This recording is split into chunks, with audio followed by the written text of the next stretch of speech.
everyone. I'm Brian Reynolds, the Chancellor with the Archdiocese of Louisville.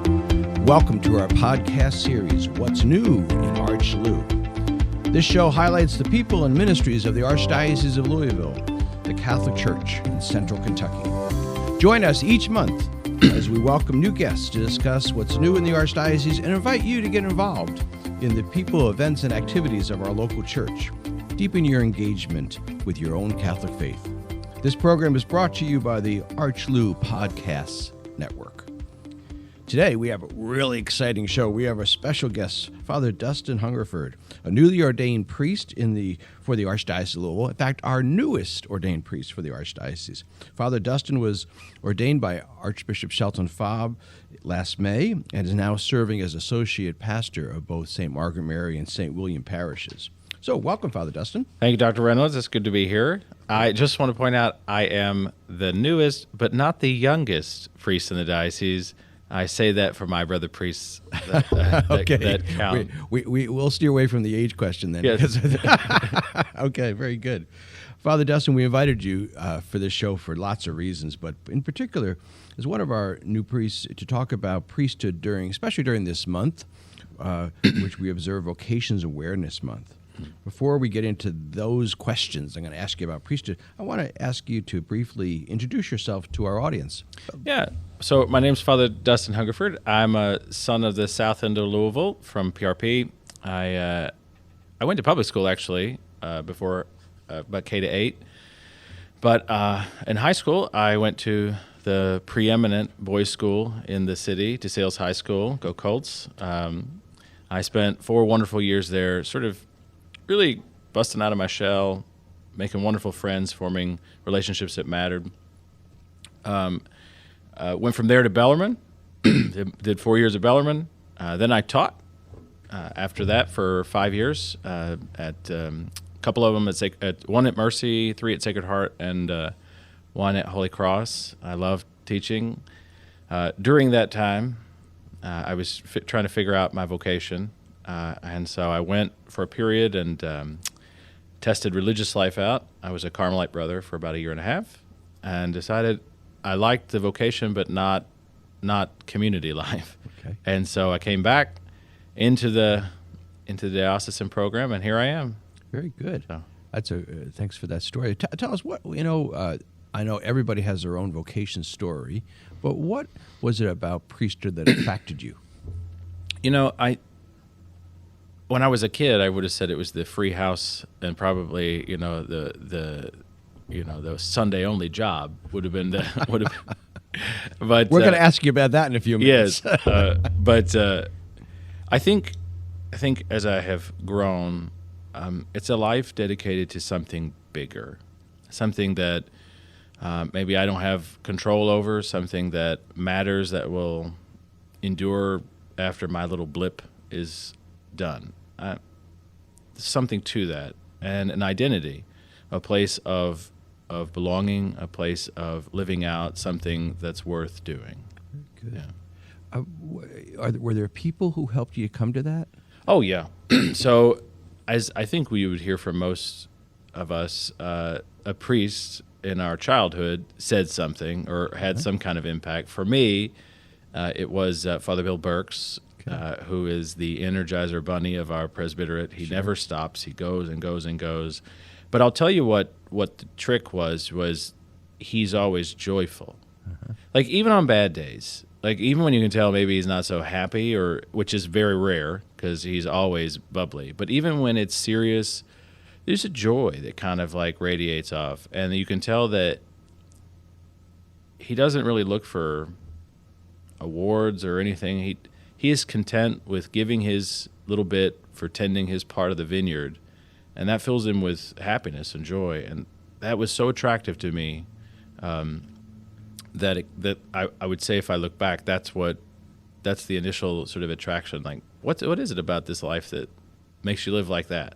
You're great to honor Father Bill, who's the pastor of St. Lawrence and chaplain at Holy Cross High School. Yes. So very good. Listen, there's lots of stories, lots of even research about when vocation to priesthood gets initially stirred up.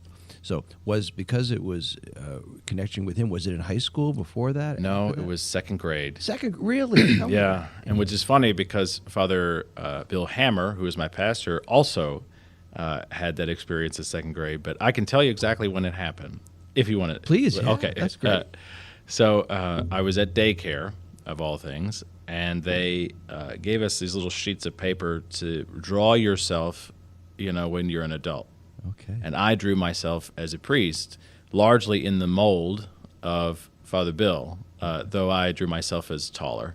But it was back then that I had first started thinking about, that's something I could do. Mm-hmm. And I remember even in I would say grade school, like 4th, 5th, 6th, 7th grade, I was already talking about, I think that's what I want to do. Like it's I didn't understand the full impact of that back then, but the seed had already been planted. It was already growing. But way back in second grade, I played Mass on my grandmother's fake fireplace that was in the living room. I'd clear the whole top off, and I would have a little thing with it wasn't Wonder Bread. It was the one that came in the yellow bag, whatever that is, butter nut or whatever. But that and a little thing of like ginger ale or grape juice in my grandmother's 70s goblets, and I would play Mass. I threw my grandfather's serape on that he got on a trip to Mexico. So it was rubrical, Archbishop. It was very rubrical. I followed all the rubrics, but I would say back then, and my family encouraged. I was going to ask you that. Yeah. So, so family also nurtured that at the time. Yeah, I think it was never so. Just when I suggested it, the response was, "If that's what you want to do, that's good. We're going to pray for that." Great. And I think that's an important piece. A lot of guys think about it, and they realize it's not their vocation, and they get married, and they have wonderful fathers. But they thought about it. My guess is, in some sense, especially if they try to go to seminary, because their family was a supportive sort of mechanism underneath. It says, if this is what you're called to, we're going to support that. Very good.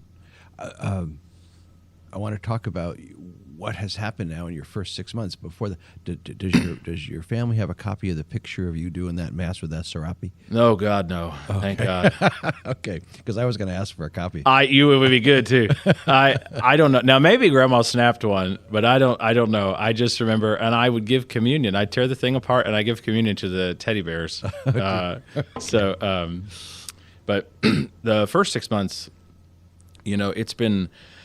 it's a busy life. Yeah. And that's a good thing. Like I have, and I really don't use this word lightly. I have joy every day. I have frustrations. Don't get me wrong. Things don't always go. I mess up at least once a Mass, and people don't always know, but I know, and it bothers me. So you're like, oh God, I messed that up. All right. But they're so forgiving. And if you just smile and sort of nod, they'll go, oh, he's new. But I've had some of the most profound experiences already. I have a number of ministries that I sort of got my fingers in, and I'm able to do that because Father, I'm one of two priests. Sure. And so Father Bill and I carve out enough space to do the kind of what we do for the parish, but also some stuff on the side that we like. I know Father Bill, for example, does a Mass, a special disciples Mass, which is low impact, really focused on kids that, for one reason or another, can't take the high impact of the organ or the piano, and so it's a special ministry for him. So for me, high school ministry is really important. Yeah, let's talk about that for a minute. I understand you've been helping out in a couple of the high schools. Yeah. So since you taught in 3 of them, I did. I had to get the other ones under the. So tell us about your high school work now. At the beginning of the year, I took the position as chaplain at Assumption High School, which made my former Sacred Heart students not so happy. But I've been having a ball there. It's a great school. It's a great staff. But really, the girls make it. We've had several Masses. We've got a couple more coming up. I'm actually going in Wednesday. I'm going to talk to a couple of the senior classes about, I think, confession. I probably should double check that just before I get it. But So they have been so open and so welcoming about having a priest involved. And that ministry is really, really important to me. I'm convinced after my teaching stint that freshman, sophomore year especially are key years now for the sort of planting and growth of faith. But on the second piece of that is my alma mater, DeSales High School. Go Colts. Go Colts has also asked me to do a couple masses, and I've done those, and I was able to move some things around, and I've actually been able to pick up the rest of theirs. So I think I'm kind of also chaplain there too, though I don't have the little name tag yet, but I think so. So it's great for me in that sense to be back home. I can't say enough about how our schools grow relationships and ground us, and especially our high schools, the boys' high schools, whether it's DeSales or St. X or Trinity, that they become these sort of crucibles for forming good relationships, for instilling values of faith, hope, charity, and making young men that will be good priests, good fathers, good members of the faith. And the same for the girls' schools as well. But to be back in the place where I feel like gave that gift to me, and be able to give back matters a great deal to me. That's wonderful. That's great generosity of your time. But I know that sounds like it's also kind of life-giving to you. Is that right? Yes. Well, that's the thing is, I think there's sort of this idea that sort of priests just maybe do this one set of things. Yeah. And what's interesting is within the priesthood there are dozens and dozens and dozens of needed ministries, and every guy has a talent, I think, and is really good at something. Father Scott Murphy, who's over at St. Edward's now, he, I think, speaks 40 or 50 languages or whatever, I don't know, but he's very good in Spanish and Italian. He's dedicated to that kind of ministry, and so he's able to bring a life to a community that somebody with broken Spanish like me may not be able to. But for me, the high school ministry and then another piece, which is hospital ministry, really just are life-giving. They don't. It's never a burden for me to get a call from them and to run out the door. Okay. Let me, after going through the years of formation, discernment, then vocation work, seminary, those things, tell me about them. Is it what you expected? Yes and no. Okay. Yes, in the sense that I had a taste of the ministry, and I had an idea of what it would mean to serve. I had no clue of the weight and the responsibility and the joy that I would get out of doing it. And it's a surprise, and frankly, it's a surprise every day. So I'll give you an example. Like I did hospital ministry during seminary, came to really enjoy it, love it. I was on call, I'd go. But only as a priest do I get called to do the last rites, to do those situations where I am really running to get there before a person moves from this life to the next. And I had one of those situations this week, and I got there. They're in the hospital room. They take me back to the emergency room, and one of the things that guys don't realize is when you would normally anoint somebody on the forehead, you can't when they're on top of somebody. And a priest I had in training had said, "Can you get to the foot?" And I know it sounds kind of weird, but I can, because they're never messing with the feet. And so I get rushed into this emergency room. I kneel down and take the oils out. I anoint her on the foot. I do the prayers while she takes her last breaths. It was one of the most profound, beautiful, sad mix of things, and I wouldn't have been anywhere else. It was a supreme honor for me to be able to feel like I was asked to be there in that moment and to be able to accompany her over that piece. And that's something you don't expect in seminary. Like, you don't have any clue of the weight of that. The only word that does come to mind for me is profound. Mm-hmm. Some of the doctrines of the church talk about greatest joys and deepest sorrows, mm-hmm. and that's kind of what that's referring to. It is. And really, we get, as a priest, people think, oh, you live by yourself, or celibacy. The way I've always looked at, I'm sorry, I might be preempting one of your questions. Go ahead. No, you're doing great. I'm sorry, I got a little thing going on today, but celibacy gets looked at as this negative thing. Like, I'm going to give up a wife and children. And sometimes when I'm at Mass and everybody's having trouble, I say, see, celibacy looks pretty good now, doesn't it? But I don't like to look at it that way.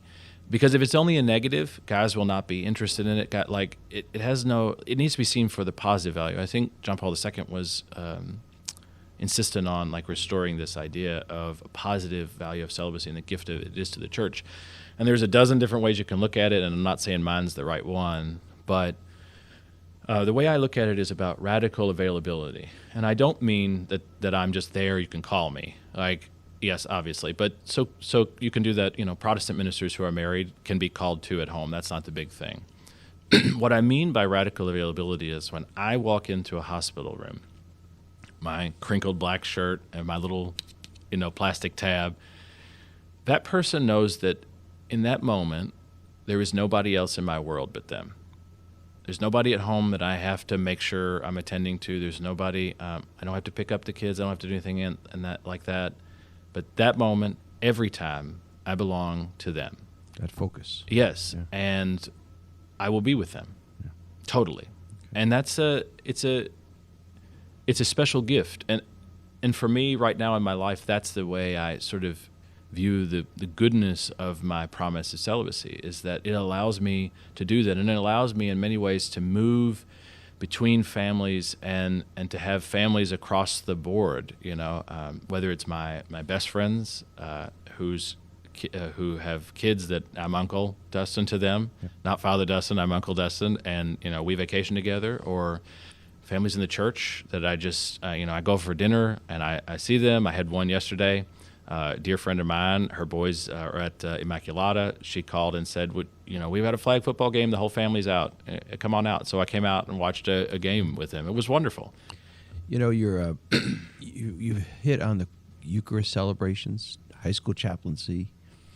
You've hit on hospital ministry, profound experiences. Lots of priests talk about there's all. You said it's busy. It's more than busy. But what?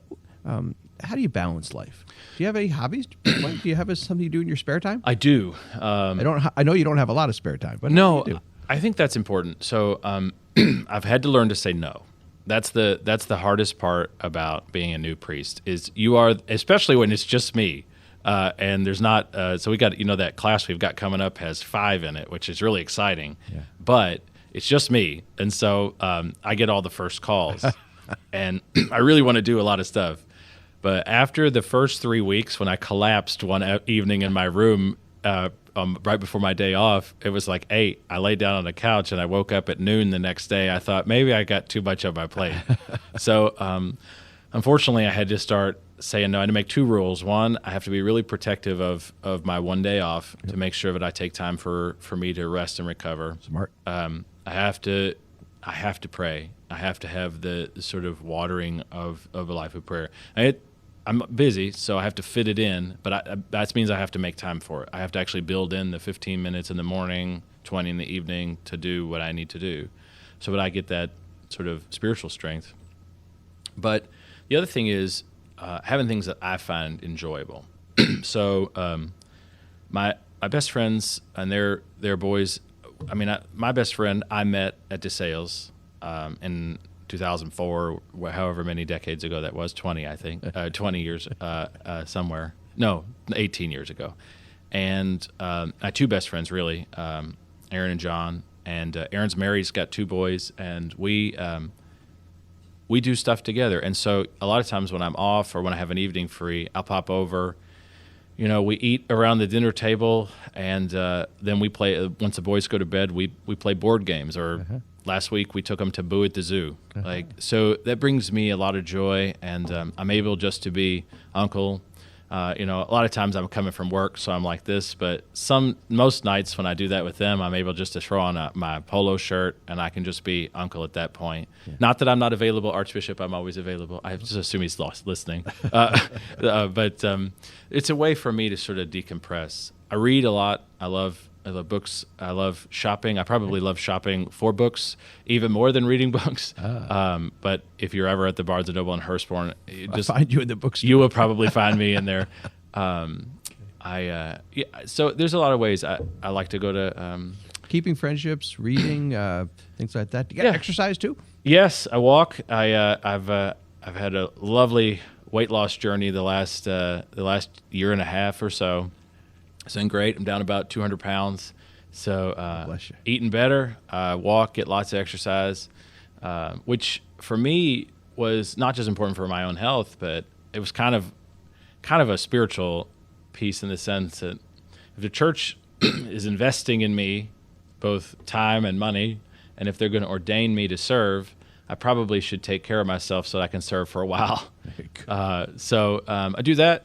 I do play video games occasionally. I like to play this one where you conquer the world, which don't read anything into that. So I do lots of stuff. And then I also, this is the one out of left field that I like to just drive. I will hop in the car, not so much when gas was $5 a gallon, but I will hop in the car and drive somewhere and try to get lost, essentially. I throw an audiobook on. I go down to the country. My family has a place in Hardin County. I drive down there, and I'll get lost on the back roads, just having a nice afternoon out, just looking at stuff and enjoying the weather, nature. Well, you've given us great insights here into priesthood, but also to yourself. I'm really grateful. Before our time's up, I want to ask a couple of questions about November is vocation awareness. Yeah. So what do you say to young men about priesthood and why they should consider it? I know you talked already a little bit about not everybody's called to it, but what do you say to ones who might be wondering about it? I'd say give it a shot. See, I think young guys think if they go to seminary, then they've signed on the dotted line. Okay. And I think seminary is the place where you figure it out. If you go to seminary for a year, 2 years, and you decide it's your vocation and you keep going, that's awesome. It's obviously the ideal for me because there's not enough of us. But let's say a guy goes for 2 years. The worst he gets is a good education, a degree, a formation in prayer, formation in being a human being, and learning how to be a good dad, hopefully. That's the worst outcome. So if you feel like you have a call, give it a shot. I mean, that's all I can say. It really is at the bottom. That's it. Like, you're young. It's time to figure things out. And it's one of the reasons, like, when I was trying to figure out if I was called to be a religious, I'm glad I went. Like, I don't have any regrets about the year and a half I spent as a Carmelite. I learned how to pray better than I ever had before in that moment. It wasn't ultimately my vocation, but it was something that God was calling me to do at that point before he prepared this next piece for me. Yeah. And I think guys coming to seminary giving it a shot, will have the opportunity to unfold what is God really asking me to do, and am I willing to embrace this wonderful life? And it is a wonderful life. That is really great practical advice. I want to encourage all of our viewers, those who are watching us and those who are listening to us, and all the different forums out there to think about how they can support vocations. And we ask you to pray for our priests. So if you could ask the Catholic people for one thing, I told you mine, what would you ask of them? I want you to encourage young men to think about it. I want you to if you see a guy at Mass who's praying what you think, I'm impressed by how he's praying or something, go up to him, tell him, encourage him. If you see another guy and you say, that guy, he's great with people, I think he'd be a good priest, go tell him. Like, those kinds of encounters are important. But the biggest thing I can ask is from parents. Because whether their vocation is to the priesthood, to religious life as a brother or sister, to fatherhood or motherhood, the home that you make, what you do there is really where they draw the faith from. I can do a lot at Mass, and I can do a lot in the classroom. if I can't substitute for parents who are the first teachers of the faith, pray at home. Talk about faith at home. Encourage your kids that no matter what their vocation is, you want them to be good and faithful Christians, good Catholics. Tell them why we go to Mass. Tell them what's important. Talk to them. Because if they're not getting it at home, sadly, the other pieces a lot of times are going in and out. They're getting it piecemeal. Parents have the greatest capacity for handing on the faith, better than even me. And so I would ask them to do that. Thank you for the really important message. If you don't mind my saying it, you're inspirational. Thank you. Really, this has been great. I have to tell you that I know you were the only one ordained for the Archdiocese this year, but what a great gift you've already been. And I want to thank you on behalf of this local church for your saying yes, for your commitment, but also for how much you've impacted and done so much in the first 6 months. Wow. I'm really impressed. It's a gift for me. I really, it's a gift for me. I can't express how grateful I am for the gift of priesthood, for the confidence of the Archdiocese in me, and I hope to make them proud. Well, we already are. Thank you. And thank you to our listeners for listening in on this edition of What's New in ArchLou, and pray for your priest. Pray for Father Dustin. What a great gift we have in him. And thank you for joining us. And join us again next month. We'll have another new show for you.